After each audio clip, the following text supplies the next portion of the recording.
रोडों पे भीड़ उतर पड़ी है। देखिए प्रोटेस्ट आपकी फिलहाल की अपडेट ये देखिए, रोडों पे भीड़ उतर चुकी है। कितनी मात्रा में भीड़ यहाँ पर रोडों पे आ चुकी है।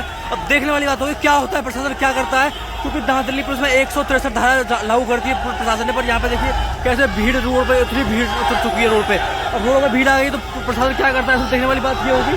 अभी आप देखिए कितना भीड़ पब्लिक आ गया है, कितना जन सैलाब। अब तो अभी अंदर देख के आया हूँ मैं, अंदर भीड़ है और रोडों पे भी इतना भीड़ आ गया है। जन सैलाब यहाँ पे आ चुका है प्रोटेस्ट में। आपकी बड़ी अपडेट ये है, देखिए कितना जन सैलाब प्रोटेस्ट में आ चुका है। अभी अभी देखिए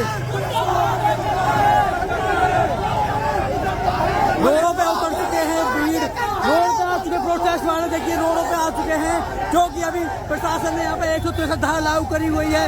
उसके बाद भी यहाँ पर रोडों पे प्रदर्शन किया जा रहा है। देखिए प्रशासन भी सख्त मोड में आ गया। देखिए